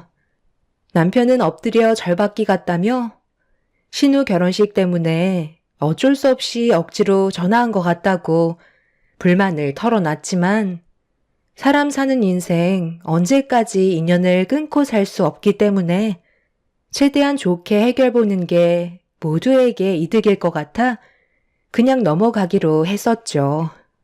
그렇게 시간이 지나 신우의 결혼식이 당일로 다가오면서 저희는 남편과 함께 예식장 안으로 들어갔어요. 남편은 정신없이 결혼식 준비 진행을 도와주고 있었는데 저를 본 시모가 일그러진 얼굴로 지금 뭐 하는 짓이냐며 다짜고짜 저를 비상계단으로 끌고 갔어요. 너 지금 나한테 복수라도 하는 거야? 저 많은 아이들은 뭐야? 왜 쟤들을 데려온 거냐고? 여기가 무료 급식소도 아닌데 고원생들을 데려오면 결혼식장 이미지가 어떻겠냐고? 보는 눈들이 얼마나 많은데 오늘 같은 날 꼭 일을 만들어야 되겠어? 내가 이번 결혼식 끝나면 그때 못 줬던 축의금 주기로 했었잖아. 저는 복수 같은 그런 생각 전혀 한 적 없는데. 어머님이 뭔가 찔리시는 게 있으시니까 이렇게 예민한 반응을 보이시는 거 아니에요? 저 아이들은 제가 개인적으로 후원하고 있는 아이들이에요. 저만 온 것도 아니고 원장님도 함께 오셨다고요. 문제될 거 하나 없는데 왜 이렇게 민감하신 거예요? 쟤들은 정상적으로 살아온 애들이 아니잖아. 부모도 없는 상태에서 결혼식에 함부로 들이면 내 딸 이미지가 어떻겠냐고. 중요한 결혼식 망치지 말고 아이들은 전부 다 밖으로 내쫓아라. 결혼식이 무슨 애들 장난도 아니고 저렇게 우르르 몰려다니면 괜히 쓸데없는 오해를 살 수도 있는 거라고. 네가 당장 내쫓지 않으면 내가 애들 끄집어내서 밖으로 쫓아내 버릴 거다. 알겠니? 그리고 저런 애들은 평소에 고가의 음식을 접해본 적이 없기 때문에 다른 분들이 음식을 먹기도 전에 전부 다 거덜낼 게 뻔하다고. 원장이라는 사람한테 길 건너편에 패스트푸드점 많으니까 가서 햄버거나 하나씩 사 먹으라고 돈 몇 푼 치워주고 보내버려라. 그렇게 하지 않으면 아주 깽판을 놓을 거니까 내 딸 결혼식 망치지 않으려면 애들은 조용히 내보내는 게 좋을 거야. 고아들이라고 자랑하러 온 것도 아니고 예식장에 20명이나 데리고 오는 게 말이 되니? 네가 생각이 없으니까 평소에도 욕을 먹는 거라고. 결혼식 끝나고 너한테 주겠다던 축의금은 없었던 일로 해야 되겠다. 너 때문에 지금 내가 받고 있는 정신적인 스트레스가 얼마나 큰 줄 아니? 내가 발로 걷어차서 내쫓기 전에 서둘러 처리해야 될 거다. 저는 시모가 왜 화를 내고 계신 건지 이해할 수가 없었어요. 축의금을 내지 않겠다는 것도 아니었는데 시설에서 자란 아이들이라고 무조건 내치려는 행동들이 저로서는 받아들이기가 힘들었었죠. 시모는 다시 저를 데리고 식당에 가만히 앉아있는 아이들한테 손가락질을 하며 당장 내쫓으라고 저에게 지시를 하고 있었습니다. 시모의 목소리가 점점 커지자 남편은 급하게 달려와 무슨 일인지 물어보자 보육원에서 생활하는 아이들을 결혼식장에 데려왔다며 남편한테 화를 내고 있었죠. 남편도 같이 후원을 하고 있는 입장이라 시모를 최대한 좋게 설득시키면서 흥분을 가라앉히게끔 노력했지만 시모는 점점 더 분노를 가라앉히지 못하고 있었어요. 난감한 저희는 일단 시모를 진정시키기 위해 식당에 앉아있는 아이들을 밖으로 불렀는데 음식을 나르고 있던 원장님이 무슨 일이냐며 저희한테 달려오셨어요. 그래서 상황을 대충 설명하고 있는데 갑자기 시모가 아이들이 보는 앞에서 원장님을 강하게 밀쳤고 중심을 잡지 못하신 원장님은 뒤로 심하게 넘어지는 사고를 당하게 되셨어요. 너무 순식간에 일어난 일이라 저는 뭐 하시는 거냐고 화를 내며 식장이 떠나갈 정도로 소리를 질렀어요. 그러자 식장 안에 있던 분들이 모두 저희를 바라보았고 한 아이가 넘어진 원장님을 보면서 울음을 터뜨리자 20명이나 되는 아이들이 한꺼번에 눈물을 쏟아내고 말았습니다. 시모의 생각 없는 행동 하나 때문에 걷잡을 수 없이 상황은 심각하게 흘러가게 되었고 결국 신부 대기실에 있던 신우까지 밖으로 나오게 되면서 결혼식에 차질이 생기고 말았습니다. 신우는 울고 있는 아이들이 있는 곳으로 급하게 뛰어오더니 어떻게 된 거냐며 저에게 물어보길래 시모의 행동에 대해 설명을 하자 신우는 많은 사람들이 보는 앞에서 시모에게 목이 터져라 소리를 질렀어요. 그런 모습에 시모는 당황하고 있었어요. 엄마, 지금 제정신이에요? 무슨 짓을 저질렀는지 아냐고요. 엄마는 왜 항상 멋대로 행동하시는 거예요? 무슨 일이 생겼으면 일단 상황 파악을 하시고 저한테 물어보면 안 되는 거예요? 무조건 몸이 먼저 움직여야 되는 거냐고요. 엄마 밀치신 분이 보육원 원장님인 거 알면서 아이들이 보는 앞에서 어른답지 못한 행동을 하셔야 했어요? 여기 있는 아이들은 제가 데려오라고 오빠한테 부탁한 거예요. 저도 꽤 오래전부터 아이들한테 후원을 하고 있었다고요. 제가 결혼하니까 앞으로 자주 얼굴 못 보게 될 것 같아 제대로 된 밥이라도 한 끼 먹이고 싶어서 아이들 좀 데려와 달라고 부탁한 건데 그게 뭐가 잘못됐어요? 뭐라고?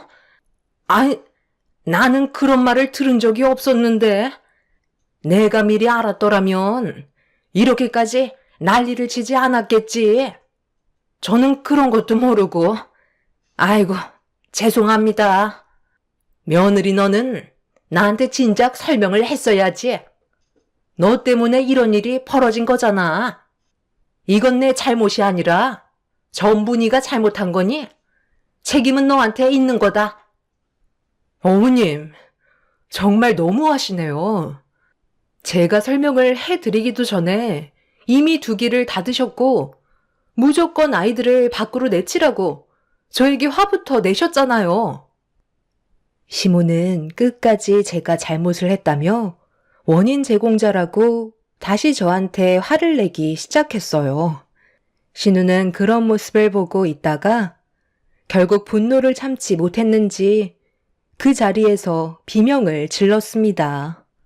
시모 때문에 한 번뿐인 결혼식은 또다시 무너지게 되었죠. 신우의 시댁 식구들까지 모여들게 되자 시모는 당황한 눈빛으로 뒷걸음질을 치고 있었는데 시부가 시모한테 화를 내면서 당장 식장에 들어가 자리에 앉아 있으라며 절대 나오지 말라고 분노하신 모습을 보여주셨어요.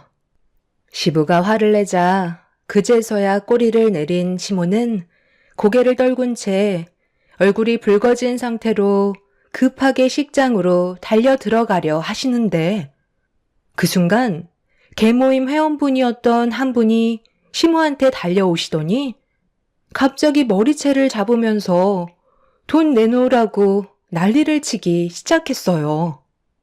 무슨 상황인지 저희는 알지 못하는 상태라 계모임 회원분을 시모와 떨어뜨려 놓은 뒤 무슨 일이냐고 여쭤보는 순간 그분 입에서 나온 말을 듣게 되는 순간 시모는 그 자리에 털썩 주저앉고 말았습니다. 계모임 회원분들 중에 한 분이 상당히 많은 갯돈을 가지고 잠적을 했다며 연락조차 받지 않는다고 이미 해외로 도망친 것 같다는 충격적인 말을 듣게 되었죠.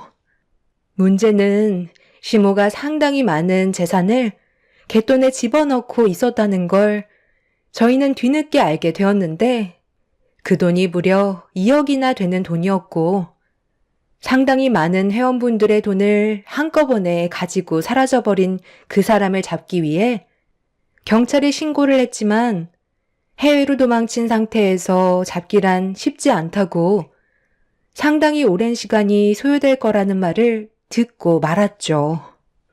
몇 달 전에 계모임에 회원 한 명이 들어왔었는데 그 사람을 소개해 준 분이 바로 시모였던 거였어요.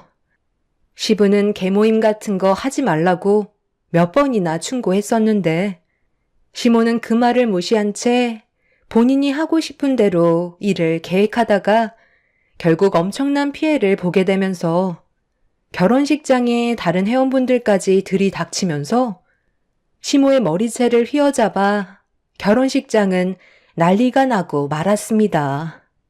결국 신우의 시댁 집안은 이런 집안 사람들과 결혼식은 다시 생각해 봐야 할 것 같다면서 그 사람들은 결혼식을 취소까지 하게 되는 지경까지 이르렀고, 신우는 그 자리에 주저앉아 눈물을 쏟아내고 말았습니다. 신우는 결혼식장에 발도 들여볼 수도 없이 파혼 통보를 받게 되었던 거죠. 시부께서 신우의 시댁 어르신들께 고개를 숙이며 최대한 빨리 정리하겠다고 했지만 이미 그분들은 결혼 성사시킬 생각 없다며 결혼식을 취소시켜 버렸습니다. 시모의 잘못된 행동들이 결국 신우의 행복마저 빼앗아가 버리고 말았죠. 결국 시댁 집안은 파혼에 따른 위자료를 물어줄 수밖에 없었고 그날 이후 신우는 시모와 완전 인연을 끊어버린 상태가 되어 버렸어요. 지금도 갯돈을 가지고 잠적해버린 범인을 찾기 위해 수사 중에 있지만 상당히 어려움을 겪고 있다는 소식만 접할 수 있었습니다. 시모는 신우의 결혼식이 파혼과 갯돈을 사기 맞았다는 거에 상당한 충격을 받았는지 방에서 한 발자국도 나오지 않고 있는 중이라고 앞으로 어떻게 살아야 할지 모르겠다며 시부는 매일같이 한숨을 쉬고 계시네요. 저희 부부도 정말 막막하기만 하네요. 앞으로 계속 이런 식으로 살아야 하는 건지 모르겠어요. 시모의 잘못으로 상당히 많은 사람들이 피해를 보게 되었는데요. 시부는 그런 시모와의 관계에 대해 상당히 고민을 하고 계신 중입니다. 잘못을 뉘우치고 계시다곤 하지만 되돌리기에는 수습할 수 있는 범위를 벗어난 것 같아요. 대책 없이 문을 닫고 나오지 않는 시모를 보면 답답할 뿐입니다. 아마 본인이 저지른 잘못에 대해 땅을 치며 후회하고 있는 중이시겠죠. 결국 뿌린 대로 모든 걸 걷어들이게 된 것 같네요. 제 사연 들어주신 분들, 시작되는 월요일 사고 없이 여러분들의 가정이 평안하시길 기원 드립니다. 감사합니다. 안녕하세요. 저는 경기도 화성에 살고 있는 41살 여자입니다. 오늘 남편에게 전화 한 통이 왔어요.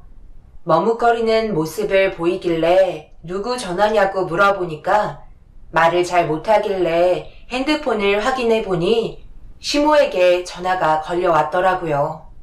그 순간 작년 명절 때 있었던 안 좋은 기억들이 떠올랐고 제가 받았던 상처를 남편도 잘 알고 있었기 때문에 전화를 받지 않았습니다. 그런데 시모도 예상했는지 곧바로 문자 한 통이 오더라고요. 확인을 해보니 이번 명절에 얼굴을 보고 싶다는 내용이었죠. 불과 작년에 있었던 일이라 시모의 행동들에 대해 생생하게 기억하고 있는데 전화를 했다는 것 자체가 너무 어이가 없었어요. 이제 와서 이러는 이유를 모르겠습니다. 서로 얼굴 봐봤자 좋을 것 하나 없는데 말이죠. 남편과 결혼 생활한 지는 벌써 15년이나 되었는데요. 그동안 정말 많은 일들이 있었고 시모의 갖은 시집살이에도 참아오면서 좋은 관계를 유지하기 위해 많은 노력을 해왔었지만 저도 사람인지라 언제까지 제 감정을 눌러가며 살아갈 수 없었어요. 결국 명절날 모두가 모이게 된 날 사건이 시작되었고 돌이킬 수 없는 결과가 오고야 말았습니다. 어머님, 이 많은 걸 저 혼자 하라는 건 아니죠? 동서 오면 같이 하면 되는 걸 지금부터 만들기 시작하라고요? 귀가 먹었니? 몇 번을 말해야 알아들어. 시간 없다. 서둘러 움직여라. 작은 며느리 오고 있는 중이라니까. 먼저 천부 지고 있으면 되잖아. 어려운 것도 아니고 그네 네가 좀 더 하면 되는 걸 가지고 뭐가 이리 속 좁게 굴어? 제가 이런 거 한두 번 겪은 것도 아니고 매년 명절 때마다 그냥 속는 셈 치고 넘어가니까 올해도 그냥 넘어갈 줄 아셨나 봐요? 그래서 지금 전부 치기 싫다는 거야? 그럼 식구들 다 굶으라는 소리니? 너는 나이만 먹었지. 왜 이렇게 생각이 없어? 오죽하면 이러겠어요. 힘들게 땀 흘리면서 음식 거의 끝내놓으면 그제서야 기어 들어오는 거 누가 봐도 일하기 싫어서 그런 거 눈에 훤히 보이는데 이런 상황에서 누가 음식하고 싶겠어요. 저도 이제 너무 지치네요. 그럼 하지 말던가. 전부 다 굶으면 되는 거지? 매일 하는 것도 아니고 1년에 한 번 오는 추석 가족을 위해서 봉사한다 생각하면 되는 거지. 속이 그렇게 좁아 터져서 앞으로 어떻게 살아가려 그래? 오래간만에 가족이 모이는 자리에서 얼굴 붉혀야 되겠니? 그동안 불평하지 않고 묵묵히 일을 해왔었던 이유는 시모가 예전에 교통사고로 다리를 크게 다치게 되시면서 한 자세로 오래 있는 걸 힘들어 하셨어요. 그래서 명절 때나 특별한 가족 모임 때문에 시댁에 가는 날이면 제가 조금이라도 움직이려 노력을 했었습니다. 처음에는 당연히 그런 저를 보며 고마워해 주셨어요. 하지만 동서가 오면서부터 상황은 급격하게 안 좋아졌고 시모는 저와 동서를 대놓고 차별하시기 시작하셨어요. 몸으로 때우는 저와는 달리 동서는 모든 걸 돈으로 해결했기 때문에 그런 시모의 모습들이 저에게 많은 실망을 안겨주었습니다. 그래도 노력하면 다시 예전처럼 좋은 관계 유지를 할 수 있을 거라 생각했었지만 그건 전부 다 제 착각이었고 날이 가면 갈수록 심해지는 차별에 결국 제 감정 또한 터지고 말았던 거죠. 처음에 저에게 많은 부분들을 고마워해 주셨던 시모는 모든 것들을 당연하게 받아들이셨고 강제적으로 명령을 하셨어요. 작년 명절에도 똑같은 상황들이 펼쳐진다면 그때는 2번 다시 시댁에 발을 들이지 않겠다고 결심을 하게 됐었고 예상대로 시모는 한 채 벗어남도 없이 매번 명절 때마다 저에게 했던 행동들을 똑같이 하셨습니다. 결국 그냥 넘어갈 수 없었던 저는 불만을 털어놓게 되었던 거고 시모는 그런 저에게 온갖 상처되는 말을 쏟아내셨습니다. 솔직히 시모가 저에게 막말을 하는 순간 남편과 제 딸을 데리고 곧바로 집으로 돌아오려고 했어요. 그런데 동서의 행동들이 너무 괘씸해서 묵묵히 기다리고 있었죠. 저희 가족이 음식을 먹어야 했기 때문에 어쩔 수 없이 전을 부치게 되었고 최대한 천천히 음식을 만들고 있는데 동서가 느릿느릿 들어오기 시작했어요. 그런데 제가 듣지 못하게 시모는 동서와 무언가 대화를 나누기 시작했고 주방에서 전을 부치고 있는 저에게 동서는 천천히 다가오더니 먼저 인사를 건네는 게 아닌 만들어야 될 음식이 얼마나 남아있는지부터 확인하고 있었습니다. 그리고 저와 눈이 마주치게 되었고 동서는 썩은 미소로 저를 훑으며 아직까지 음식을 전부 끝내지 않고 뭐 했냐는 표정으로 제 얼굴을 바라보면서 웃고 있었습니다. 그런 동서를 바라보고 있는 제 속은 부글부글 끓기 시작했지만 일단 한번 참고 넘어갔어요. 동서, 왔으면 일단 앞치마부터 둘러. 여기 남아있는 음식들 오늘 전부 다 하려면 시간 없다. 그러니까 일찍 좀 서두르지 그랬어. 형님, 오늘 일찍 오지 않으셨어요? 제가 듣기론 아침 일찍 오셨다고 하셨는데 왜 이렇게 할 일이 많이 남아있어요? 지금 시간이면 거의 다 마무리되어 가야 하는 거 아닌가요? 생각보다 양이 너무 적어서 이것 가지고 저녁 먹을 수 있겠어요? 동서, 지금 내가 앞에서 전을 부치고 있는데 손으로 주워 먹으면서 그런 말이 나와? 지금 나를 시험하는 거 아니지? 제가 왜 쓸데없이 형님의 심기를 건들겠어요? 저도 한참 동안 달려서 오느라 아무것도 먹지 못했다고요. 몇 개 주워 먹은 거 가지고 너무 생색내신다. 알았어요. 앞치마 두르면 되잖아요. 옷 좀 갈아입고 올게요. 동서는 제 눈치를 살피면서 만들어 놓은 전들을 입에 집어넣기 시작했어요. 그 자리에서 동서의 얼굴에 뒤집개로 양뺨을 내려치고 싶었지만 앞치마 두르고 온다는 말에 일단 화를 가라앉히며 기다리고 있었습니다. 그런데 정신없이 음식을 만들고 있었는데 한참 동안 동서가 주방에 오지 않고 있길래 남편에게 동서 좀 데리고 오라고 얘기하니까 동서를 부르러 갔던 남편이 다시 돌아와서는 어디로 갔는지 안 보인다며 난감해하고 있었어요. 그래도 참고 기다리고 있었는데 음식을 만들지 않으려 어딘가로 도망친 동서의 태도가 저를 더욱더 화나게 만들었고 이렇게는 도저히 안 될 것 같아 동서가 올 때까지 아무것도 하지 않고 기다리고 있었습니다. 남편과 제 딸에게만 저녁을 차려준 뒤 일단 짐을 싸기 시작했어요. 그렇게 1시간 정도 지나자 시모와 동서가 서로 웃고 떠들면서 집으로 들어왔고 주방에서 남편과 제 딸이 저녁 먹는 모습을 보곤 눈이 휘둥그레지셔서는 저에게 따지듯이 화를 내며 난리를 치기 시작하시더니 저를 밀치며 주방 안으로 밀어 넣으셨네요. 너 오늘따라 도대체 왜 그러는 거야?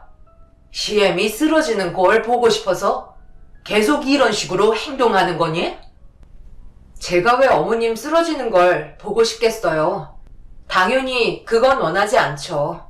저희 먹을 만큼의 양만 했는데 문제 있나요? 형님, 정말 이렇게 안 봤는데 너무하시네요. 저희는 시장에서 힘들게 떡해왔는데 그동안 놀고 계셨던 거예요? 하루 이틀 하는 것도 아니고 매년 하는 거 가지고 왜 이렇게 분위기를 안 좋게 몰아가시는지 모르겠어요. 서로 좋게 하면 되는 거잖아요. 떡을 직접 만들어 오는 것도 아니고 그냥 주문한 거 받아온 건데 지금 그걸 힘들었다고 나한테 한탄하는 거야? 떡은 핑계고 어머님이랑 뭘 먹고 왔겠지. 동서 입은 좀 닫고 말하지. 애도 아니고 설탕을 입에 죄다 묻혀와 놓고선 혼자 고생한 척 하는 거야? 돈 좀 있는 집안이라고 혼자서 모든 걸 편하게 누리려고 생각하지 마. 이 집에 며느리로 들어왔으면 모든 건 공평하게 똑같이 해야 되는 거라고. 어머님한테 명품 선물 좀 해드렸다고 집안일을 안 해도 된다는 거야? 그걸 왜 네가 관여해?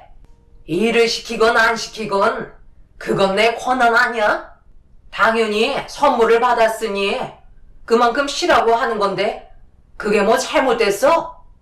그럼 너도 내 앞에 명품 하나 내밀던가. 가진 거 쥐뿔도 없는 집안 며느리로 받아줬으면 몸으로라도 때워야지, 안 그래? 군말하지 말고 지금 당장 여기에 있는 음식들 전부 다 끝내고 나와라. 그렇지 않으면 오늘 아주 끝장 볼 줄 알아. 어머님, 그만하세요. 열내시면 건강이 안 좋으시잖아요. 제가 어머님 드리려고 새로 나온 신상 명품백 가지고 왔거든요. 그거 받으시고 화 좀 가라앉히세요. 이런 식으로 해봤자 누가 손해겠어요? 배운 게 없으니 머리 회전이 안 되는 건 당연하잖아요. 마음 넓은 저희가 이해하고 그냥 넘어가는 게 좋겠어요.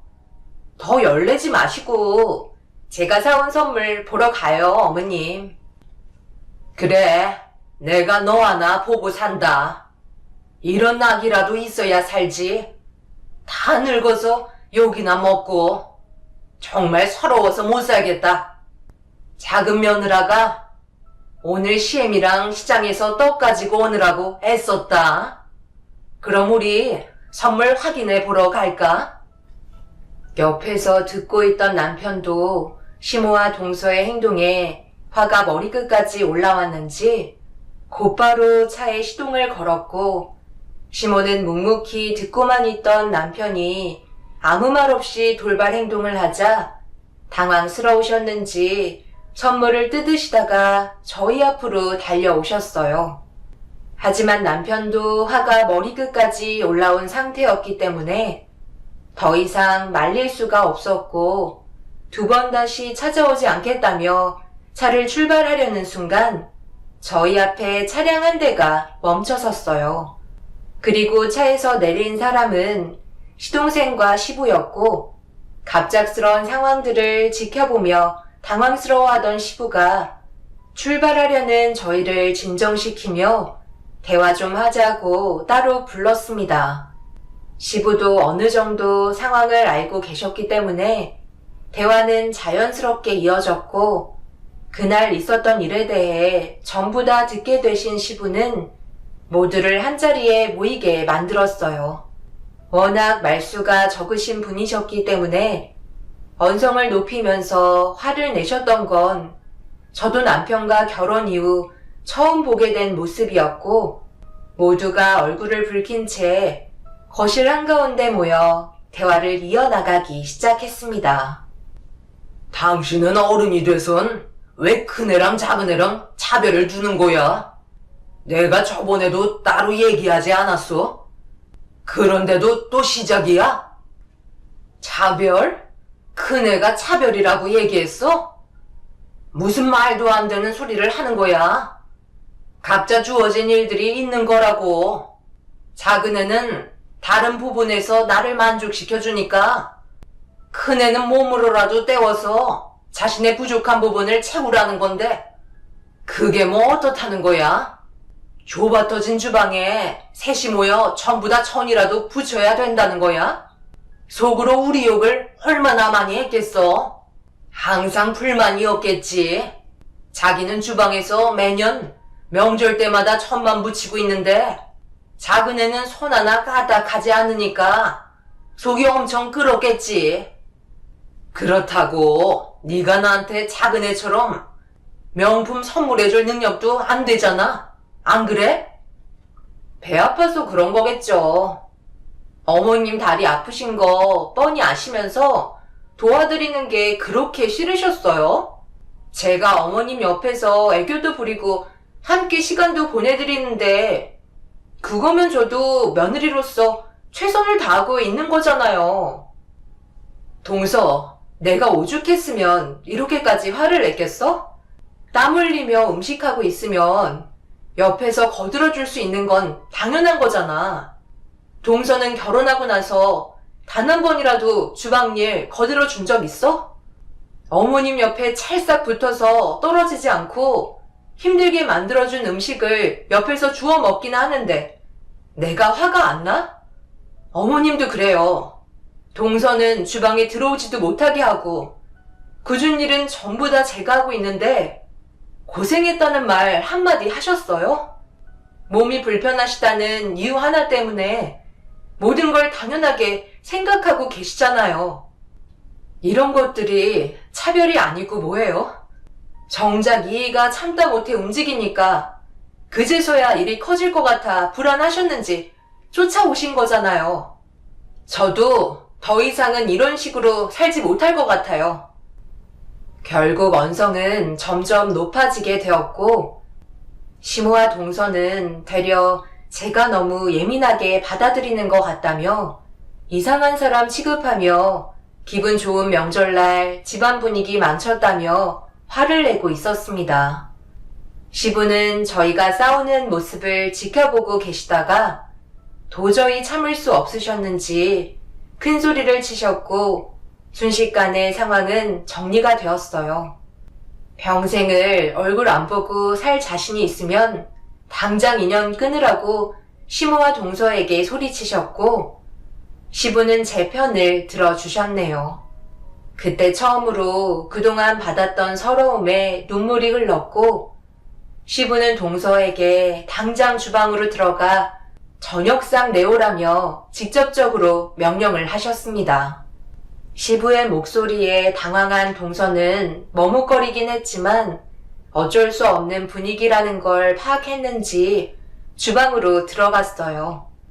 그런데 그때 당시 정말 웃겼던 건 제가 주방에서 일을 하고 있을 때는 한 번도 도와주겠다는 말을 하지 않으셨으면서 동서가 주방으로 들어가니까 시모가 그 뒤를 따라가시더니 대신 명절상을 차려주고 계셨습니다. 그 모습을 보고 있는데 또 한 번 상처를 받게 되었어요.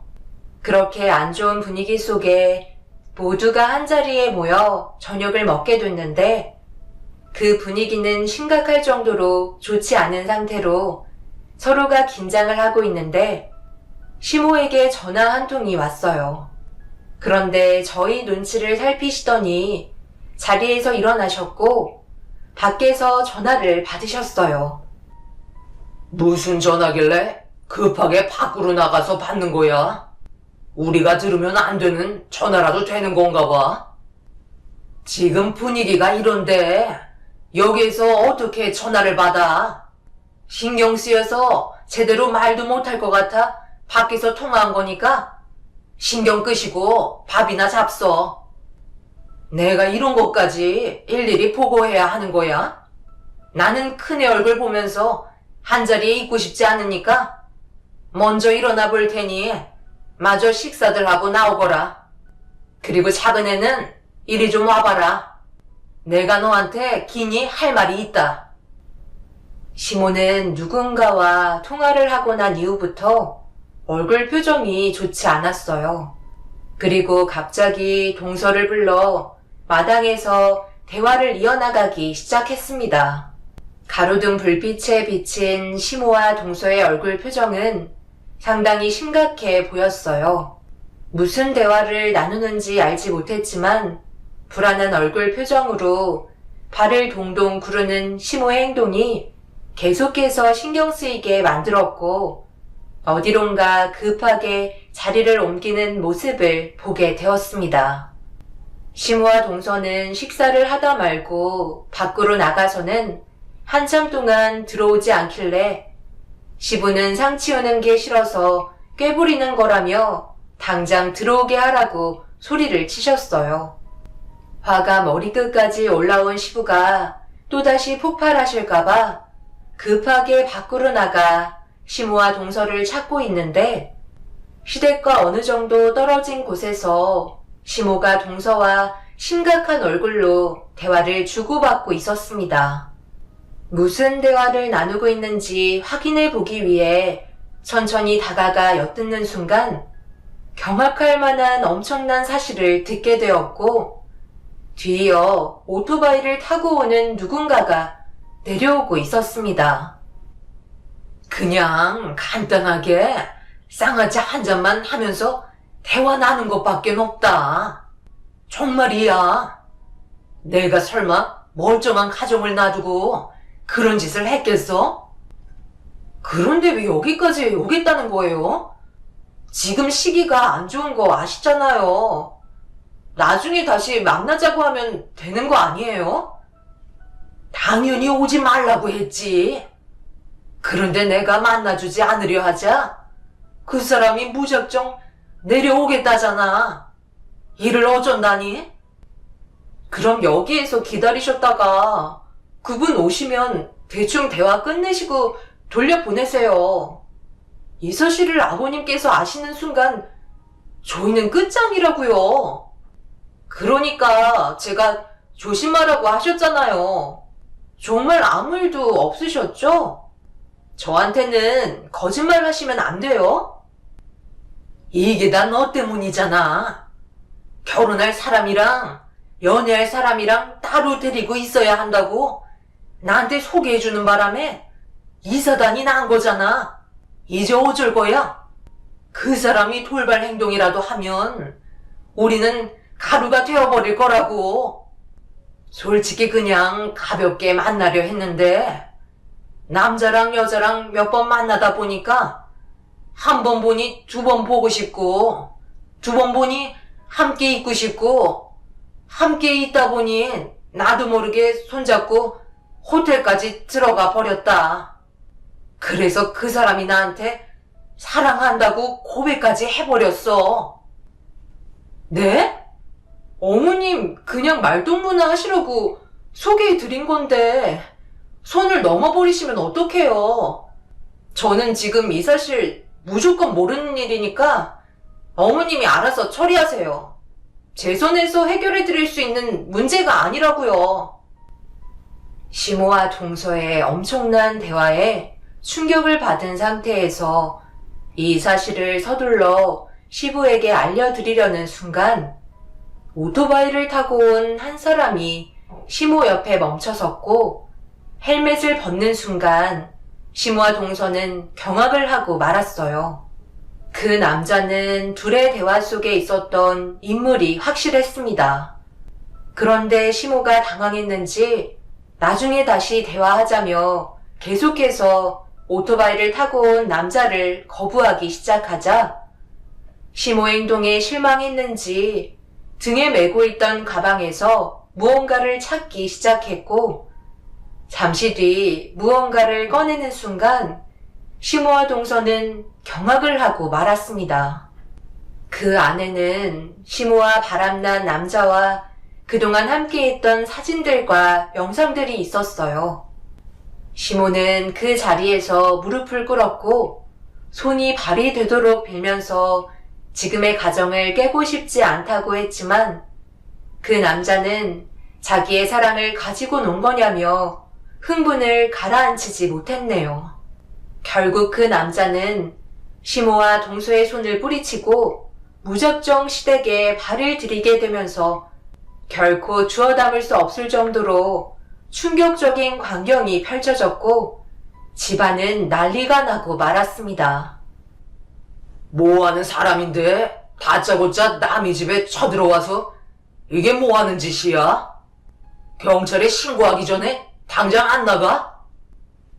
내가 정신 나갔다고 아무 생각 없이 남의 집에 들어왔겠어요? 자, 이것 좀 보세요. 저는 숙자 씨랑 진심으로 사랑하는 관계입니다. 뭐? 사랑하는 관계?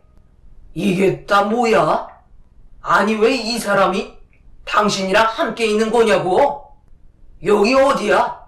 호텔이야? 보면 모르겠습니까? 사랑하는 사람이랑 갈 데가 호텔 말고 어딜 가겠어요? 저도 더 이상은 제 감정 숨기고 싶지 않습니다. 여보, 이거 다 저 사람이 그냥 꾸민 거야. 우리는 아무 일도 없었어. 나 못 믿어? 우리가 그동안 함께한 세월이 있는데 당연히 나 믿어야지. 그냥 잠깐 대화 몇 번 나누고 쌍화차 마신 것밖엔 없어. 정말이야. 그게 다라니까. 제발 날 믿어줘. 예, 너도 옆에서 내 결백을 주장해줘야 할 거 아니야? 내가 마음이 울적하고 답답하다고 하니까 작은 애가 소개해준 사람이야. 아버님, 정말이에요. 아무런 관계도 아니시고 잠깐 대화 정도 나누는 친구 같은 사람이에요. 저희 말을 믿으셔야죠. 저 사람 말을 믿어서 되겠어요? 여기 있는 사진들은 전부 다 주작된 거라고요. 저기요, 꼭 이렇게까지 해야만 됐어요? 당장 나가세요. 남의 집안 무너뜨려야 속이 후련하시냐고요. 왜 이렇게 극단적으로 행동하시는 거예요? 내가 몇 번이나 만나달라고 했는지 알아? 언제부터인가 계속해서 나를 피하기 시작했다고. 내 전부를 줬는데 그런 마음을 몰라주고 아예 무시하고 있잖아. 그래서 이렇게라도 뺏으려고 찾아온 거야. 숙자씨, 나랑 같이 갑시다. 경찰에 신고하기 전에 당장 나가세요. 남의 가정 파탄 내지 말고 여기 있는 사진들 전부 다 가지고 가란 말이에요. 내가 이렇게까지 안 하려 했는데 너 정말 너무한다. 내가 너 조카처럼 늘 챙겨줬는데 네가 이러면 곤란하지. 숙자씨 소개해준 게 너잖아. 그런데 어떻게 나한테 이럴 수 있어? 너도 나랑 다를 거 없다는 걸 꼭 증명해줘야 입을 닫는 거지. 자, 여기에 있는 모든 것들이 너랑 다른 남자랑 만난 증거물이다. 시모와 만나고 있던 남자는 가방에서 또 다른 봉투를 꺼내 안에 있던 내용물을 식탁 테이블에 쏟아 부었고 그 안에 있던 사진들을 보는 순간 입을 다물지 못할 정도로 경악을 하고 말았습니다. 동서도 시동생 몰래 다른 남자를 만나고 있었고 눈에 담기도 힘들 정도의 충격적인 모습이 전부 다 사진으로 담겨 있었네요. 동서는 식탁 테이블에 펼쳐져 있던 사진들을 보더니 그 자리에 털썩 주저앉아 버렸고 시부는 충격적인 상황들을 받아들이기 힘드셨는지 명절상을 뒤엎으며 집안의 물건을 시모와 동서에게 집어 던지면서 난장판을 만들었습니다.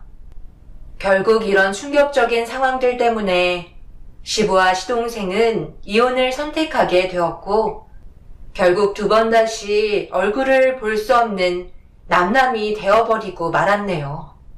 시모는 몇 날 며칠을 계속해서 시댁에 찾아와 무릎 꿇고 용서를 비셨지만 시부는 얼굴에 소금 한 바가지를 뿌리시고 내쫓으셨어요. 동서 또한 시동생에게 용서를 구했지만 엎질러진 물을 주워 담을 수는 없었습니다. 그렇게 시모와 인연을 끊고 1년이 지났는데 명절이 다가오니 저희가 생각나셨는지 전화를 하셨네요. 지긋지긋한 시모의 얼굴을 또다시 볼 생각이 없습니다. 자신이 저지른 행동에 대해 땅을 치고 후회하시겠지만 평생 동안 용서를 받지는 못할 것 같네요. 이번에 명절에는 아버님과 함께 분위기 좋은 곳에서 시간을 보낼까 합니다. 앞으로 저희 가족에게 좋은 날만 펼쳐졌으면 좋겠네요. 제 사연을 들어주신 분들 언제나 행복하시고 좋은 일들만 가득하시길 바랍니다. 감사합니다.